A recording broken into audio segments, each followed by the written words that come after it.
Hi there team, Coach Alexa here.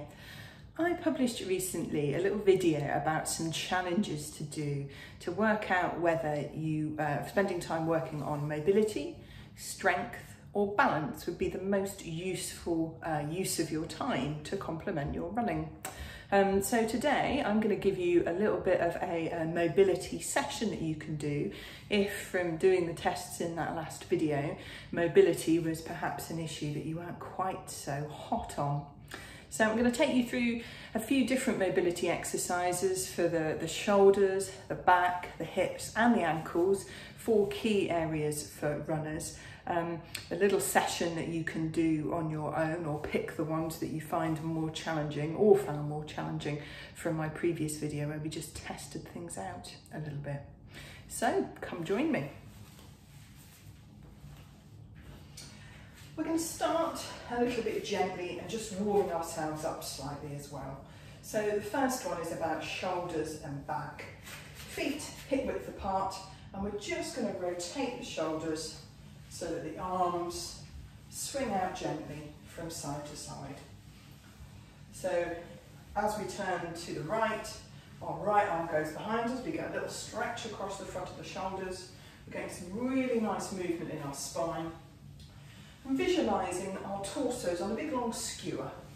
So the centre is staying still, but it's just rotating around that centre point that is our spine. We can perhaps hold that twist on one side. We can hold the twist on the other side. Finish off with a few more gentle twists from side to side. And then shaking out the arms.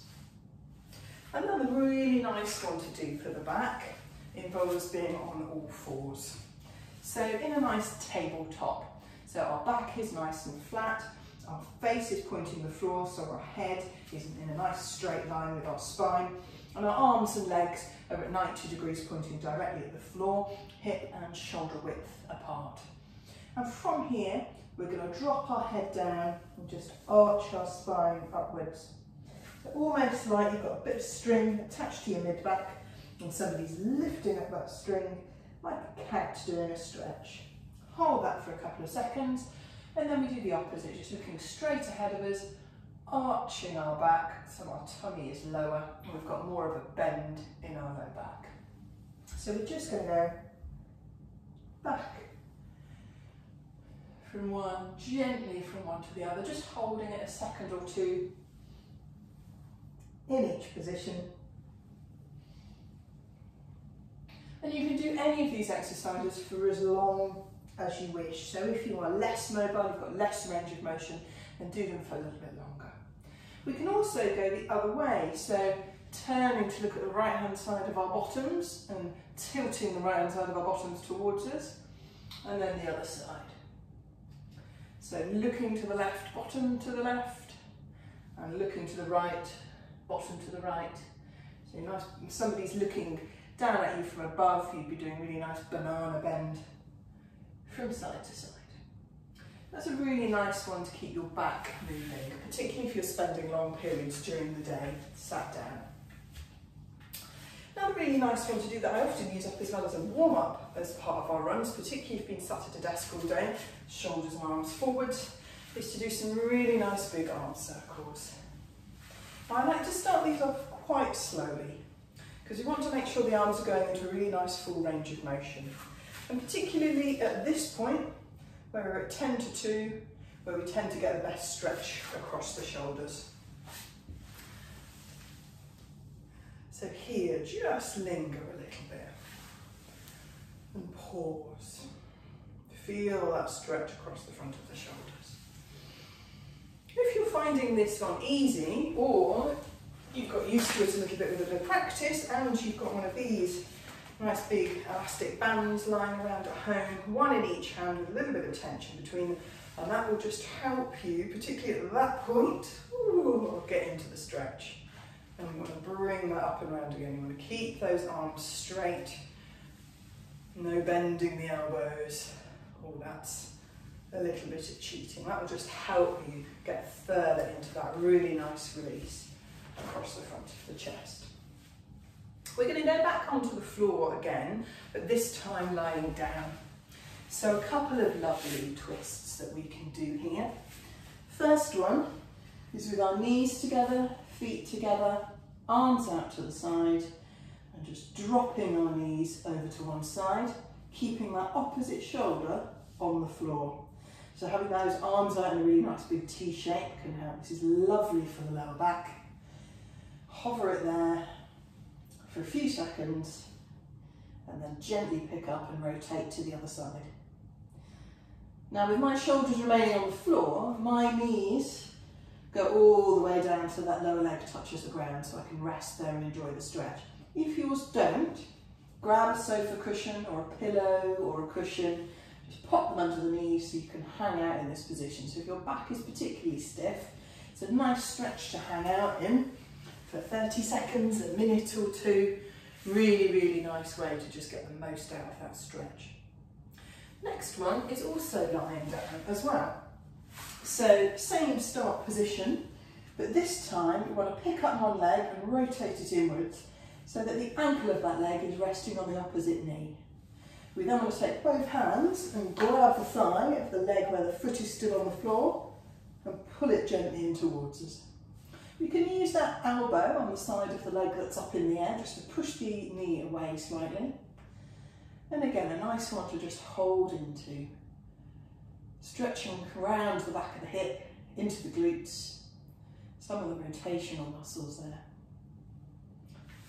And then remembering to do the same on the other side, so ankle is balanced on the knee that's on the floor, pulling the toes up towards the shin to protect the knee, taking your hands, grabbing either side of that thigh, and just pulling it towards you. You can use that knee to just, that elbow to just brace that knee, push it further away from you. Really nice one to enjoy there. Hands behind the thighs, rolling yourself up again. Final one that we're thinking about for chest and back is just a simple pec stretch. So it's a little bit similar to the stretch we were getting into for a moment as we went around those arm circles. So popping your hand on a wall, you want your wrist to be at that level with your eyes. So the arm's going upwards slightly out of your shoulder, and then you just want to turn away from it slightly. So you could feel a stretch here across the front of the armpit, down into the arm perhaps as well. Hold for at least 10 or 15 seconds, maybe longer if this is feeling tight.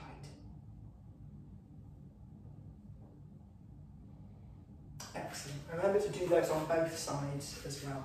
You might have one shoulder that's feeling a little more forwards, a little tighter than the other. Often our dominant hand is the one where our shoulder is a little bit more forward. It's just defaulted because that arm is often forwards more using a phone or a mouse or writing. So make sure you take a little bit of time on both sides and just notice which one needs that little bit of extra time to release. Okay, we're going to start moving further down the body now. Let's look at hips. So this is a one-legged balance exercise, but because we're not working on balance today, we want to really concentrate on the mobility aspect of things. If you need to, do have a fingertip touch against the wall, or holding onto something solid like a table or a kitchen sideboard. And all we want to do here is just gently draw a really nice big circle with our knee, so the rest of the body stays absolutely still. I often see people cheating at this point and leaning over to try and get more movement. We just want to draw the biggest ball possible with that knee. So if you can get up to kind of big gym ball size ball that you're drawing, like the one I've got in the background here, that's excellent. We want to try and do it the other way around as well. So once you've scooped out and around, we want to go backwards and in. Really nice and slow and gentle. The purpose of these mobility exercises is to just work a little bit further into the range of motion of that joint or muscle. So we get the most out of that by doing things slowly and with control. Excellent. Remember to go back round the other way again, keeping the pelvis forwards. No twisting like this to cheat. The only bit of you that's moving is that leg in the hip socket. Excellent stuff. Right, we're going to stretch across the front of our hips now, and also down into the quads, the muscles at the front of the quads. So there's a couple of stretches here that I'm going to show you because this is an area of the legs. Because we're sat down so often, they're often in quite a shortened position, and I see in so many people, runners and everybody else, that they tend to tighten up. So I'm going to give you two different stretches. Some of them feel different for other people, some of them feel more effective for different people. So try both and see how you get on. The first one is an adaptation of a yoga pose. So we lie on our tummies. We want to bend the knee on one side, and with the hand on that same side, come and just grip the top of the foot. Now, chill out here for a little bit and work out how much of a stretch that is. So for me, I feel that in the meaty part of the front of my thigh, the quadricep muscle. What you can do though, to try and get the stretch a little bit more across the hip, is just push back with your foot into your hand, and you might find that your knee creeps up off the floor, and now the stretch comes right up over my hip joint as well. So that's a really lovely one to do for getting a full stretch all the way down from the hip to the knee on the front of your leg. Remembering again to do both sides, and you might find that one side has a little bit more movement than the other. So start off with the knee on the ground, get the position right, and then just use the pressure from the top of that foot into your hand. The knee will lift, and you'll get that stretch coming right up across the hip. Excellent. Pushing yourself up gently, and I'm then going to look at another hip flexor style stretch. So again, different people feel these things in different ways, so perhaps give both a go and see which gives you the best stretch. So we want to be in quite a sort of relaxed lunge position, and by relaxed, this bottom knee here at the back is on the floor, that shin and top of the foot is resting along the floor, and we want to look like a table again. One leg is the table leg, thigh across the top, and that shin is the other table leg, so we've got two 90-degree bends. From here, you can experiment a bit with the tip of your pelvis. So you can arch your lower back so the bottom of your pelvis sticks out and the top of it tips forwards. Or you can go the other way, kind of tucking your tailbone under, engaging the lower abdominals so that the arch in your lower back flattens a little bit. That's where we want to be with this stretch. Once you've got that pelvic position, shift your weight forward a little bit. If you're anything like me, you won't have to go far until you feel a stretch across the front of the hip, on the leg where the knee's on the ground. And holding that again, at least 10 or 15 seconds, if not a little bit longer.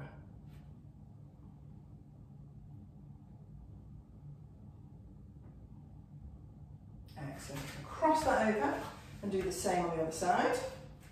And I'll show you a couple of ways on this side where you can kind of add a little bit extra into this one. So again, finding that pelvic position, tucking the tailbone under, engaging these lower abdominals. Just shifting the weight forward to feel that stretch. And then to add a little bit of extra to this one, my right knee's on the floor at the moment, my right hip is where the stretch is, right arm goes in the air. That just adds a little bit extra to the stretch. If you want to go even further, we lean away from that knee that's on the ground. So my right knee's on the ground, my right hand's in the ground, you want to lean to the left. Nice. That's a lovely one, isn't it? Okay, so final two are going to be done standing up. Working into ankles. So similar to how we started off working into the hips with that sort of circular movement, we're going to do the same with the ankles. So standing on one leg, please use a wall or some sort of surface, solid surface for balance. And then we want to draw as big a circle as possible with our toes. The only bit of our body that's moving is our ankle joint and our foot. We don't want to cheat by sort of stirring with our shins. Just drawing, I don't know, maybe between a tea plate or a medium-sized dinner plate or football-sized circle with those toes. And then back round the other way. There may be a few little clicks as long as they're not painful, that's all fine. Again, remembering to do the other side. Oh, there you go. Little percussion in my ankle joint. Round to the other side again on this one. The final little exercise is a little bit of a version of a calf stretch for you. So there's some great calf stretches that I did in an earlier video that you can have a little bit of a look through, 3 different calf stretches for runners. This one's a version of the test that we actually did if you did the mobility, strength and balance challenge video. So what we want to do is have our foot relatively close to the wall. I'm going to start it about 1 inch or 2 away from the line of my radiator here, and then I just want to be gently pushing that knee to the wall. If that was easy to get to, move the foot back 1 inch, pushing that knee to the wall. Moving the foot back another inch, pushing that knee to the wall. So we're getting a little bit of gentle movement and really getting in to that ankle range of motion. It's most useful for runners, how much we can flex that ankle. So that's a little bit of a flavour of a few different mobility exercises that you can do to try and complement your running. The shoulders and the back, the hips and the ankles, really key areas to not just help your running in fact, but to help your overall health, particularly I would say back, shoulders and hips.